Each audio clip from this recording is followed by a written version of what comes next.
ਅੱਛਾ ਯਾਰ theatre field ਦੇ ਵਿੱਚ ਨਾ ਭਾਈ ਬੰਦਾ ਜਿਹੜਾ ਸੀ ਨਾ ਸਰਦਾਰ ਹਾਏ ਹਾਏ ਹਾਏ क्या बात ਬੜੇ ਆਰਟਿਸਟਾਂ ਨੂੰ ਭਾਈ ਆਦਮੀ ਕੀ ਬਾਤ ਯਾਨੀ ਜਿਹਨੂੰ ਤੁਸੀਂ ਕਹਿੰਦੇ ਕਿ ਯਾਰ ਨਹੀਂ ਬਾਕੀ ਵੀ ਸਾਰੇ ਮਤਲਬ ਇਹ ਨਹੀਂ ਕਿ ਬਾਕੀਆਂ ਨੂੰ ਕੁਝ ਕਹਿ ਰਿਹਾ ਲੇਕਿਨ ਉਹ ਭਾਈ ਦਾ ਕੋਈ ਹਿਸਾਬ ਹੀ ਲੈ ਰਿਹਾ ਸੀ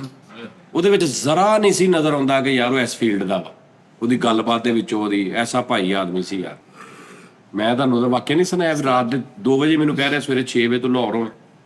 ਮੈਂ ਨਾਸ਼ਤਾ ਤੇਰੇ ਨਾਲ ਕਰਨਾ ਤੇ ਮੈਂ 6 ਵਜੇ ਪਹੁੰਚ ਗਿਆ ਮੈਂ ਸੁੱਤਾ ਹੀ ਨਹੀਂ 1 ਵਜੇ ਰਾਤ ਦੀ ਗੱਲ ਆ ਮੈਂ 3 ਵਜੇ ਨਿਕਲਿਆ 6 ਵਜੇ ਮੈਂ ਉਹਨਾਂ ਦੇ ਘਰ ਤੇ ਉਹਨਾਂ ਦਾ ਮੁਲਾਜ਼ਮ ਜਿਹੜਾ ਵਾ ਮੈਂ ਕਹਿੰਦਾ ਭਾਜੀ ਨੇ ਜਾਨੀ ਭਾਈ ਉਹਨਾਂ ਨੇ ਨਹੀਂ ਉੱਠਣਾ ਹੁਣ ਤੇ ਸੁੱਤੇ ਨੇ 5 ਵਜੇ 4-5 ਵਜੇ ਨਹੀਂ ਉੱਠਣਾ ਮੈਂ ਕਿਹਾ ਮੈਨੂੰ ਬੁਲਾਇਆ ਮੈਂ ਫੈਸਲਾਬਾਦੋਂ ਆ ਗਿਆ ਤੂੰ ਕਹਿੰਦਾ ਉੱਠਣਾ ਨਹੀਂ ਤੇ ਮੈਂ ਹਿਲਾਇਆ ਵਾ ਤੇ ਮੈਨੂੰ ਵੇਖਦੇ ਕਹਿੰਦੇ ਤੂੰ ਕਿੱਧਰ ਮੈਂ ਕਿਹਾ ਸਰਕਾਰ ਮੈਨੂੰ ਫੋਨ ਕੀਤਾ ਤੇ ਗਾਲ ਕੱਢ ਕੇ ਕਹਿੰਦੇ ਕਿਸ ਫਲਾਣੇ ਨੇ ਤੈਨੂੰ ਫੋਨ ਕੀਤਾ ਤੈਨੂੰ ਇੰਨੀ ਅਕਲ ਨਹੀਂ ਕਿ ਫਨਕਾਰ ਦੇ ਘਰ ਸਵੇਰੇ 5 ਵਜੇ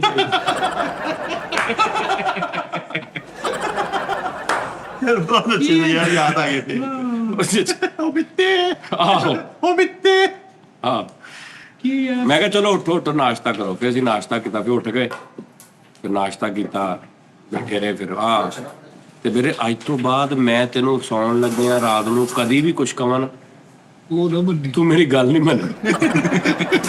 ਮੈਂ ਕਹਿੰਦਾ ਹੁਣ ਤੂੰ ਸੁੱਤਾ ਮੈਂ ਕਿਹਾ ਨਹੀਂ ਸੌ ਜਾ ਫਿਰ ਮੈਂ ਕਿਹਾ ਨਹੀਂ ਮੈਂ ਵਾਪਸ ਜਾਣਾ ਨਹੀਂ ਸੌ ਜਾ ਮੈਂ ਕਿਹਾ ਨਹੀਂ ਮੈਂ ਵਾਪਸ ਜਾਣਾ ਹੁਣ ਮੈਂ ਜਾ ਕੇ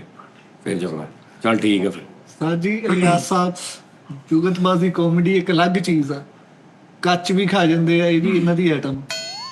ਬਹੁਤ ਕਲੈਪਿੰਗ ਇਹਨਾਂ ਨੂੰ ਹੁੰਦੀ ਉਹ ਭਾਜੀ ਉਹ ਕੱਚ ਉਦੋਂ ਡਾਕਟਰ ਕਿਹਾ ਸੀ ਹਫਤੇ ਵਾਸਤੇ ਡਾਕਟਰ ਸ਼ੁਰੂ ਕਰਾ ਸੀ ਕੱਚ ਹੁਣ ਨਹੀਂ ਖਾ ਉਹ ਇਲਾਜ ਸੀਗਾ ਬਸ ਇੱਥੋਂ ਉਸਤਾਦ ਜੀ ਸੂਆ ਨੰਗਾ ਕੇ ਕੱਲਾ ਕੱਚ ਖਾ ਜਾਂਦੇ ਕੱਚ ਪਾਉਣਾ ਵੀ ਖਾ ਜਾਂਦੇ ਹੋ ਹੁਣ ਕੱਚ ਪੁਣਾ ਖਾਣਾ ਪੈਣਾ ਹਾਂ ਖਾ ਜਾ ਆਹੋ। ਅੱਛਾ ਇੱਥੋਂ ਧੌਣ ਚ ਸੂਆ ਨੰਗਾ ਕੇ 2 ਇੱਟਾਂ ਬੰਨ ਕੇ ਵਾਲੀ ਇਹਨਾਂ ਦੀ ਆਈਟਮ ਉਹ ਵੀ ਕਮਾਲ ਆ ਇਹ ਮਕਾਨ ਇਸ ਤਰ੍ਹਾਂ ਹੀ ਬਣਾਇਆ ਮੈਂ ਸਾਰਾ ਜਿੱਥੇ ਵੇਂਦਾ ਸੀ ਨਾ ਇੱਟਾਂ ਪਈਆਂ ਉੱਥੇ ਸੂਆ ਇੱਥੇ ਪਾਉਂਦਾ ਤੇ ਇੱਟਾਂ ਲੈ ਜਾਂਦਾ ਅੱਛਾ ਸੂਆ ਇੱਥੇ ਪਾ ਕੇ ਫੇਰਦਾ ਰਹਿੰਦਾ ਸੀ ਕੋਈ ਨੂੰ ਇੱਟਾਂ ਕਿਤੇ ਨਜ਼ਰ ਆ ਰਹੀ ਅੱਛਾ ਲੋਕੀ ਸਮਝਦੇ ਸੀ ਐਟਮ ਕਰਦਾ ਲੇਕਿਨ ਭਾਈ ਨੇ ਮਕਾਨ ਸ਼ੁਰੂ ਕੀਤਾ ਸਾਜੀ ਇਹਨਾਂ ਦੇ ਤੁਸੀਂ ਉਹ ਆਈਟਮ ਦੇਖੀ ਜਿਹੜੀ ਮੂੰਹ ਚੋਂ ਲੰਮੀ ਟਾਕੀ ਕੱਢੀ ਜਾਂਦੀ ਦੇਖੀ ਕਿ ਨਹੀਂ ਓਏ ਉਹ ਦੌਰਾਨ ਆਪਰੇਸ਼ਨ ਪੌਲਾ ਕਿਦਾਂ ਮੂੰਹ ਚ ਤੂੰ ਐਡੀ ਲੰਮੀ ਟਾਟਾ ਬਾਜ਼ਾਰ ਲੱਗ ਜਾਂਦਾ ਭਾਜੀ ਉਹਨਾਂ ਨੂੰ ਗੱਲਾਂ ਚਲਾਉਣਾ ਆਪ ਟਾਕੀ ਮੂੰਹ ਚ ਪਾਉਣਾ ਅੱਛਾ ਖਾ ਜਾਣਾ ਹਾਂਜੀ ਅੱਛਾ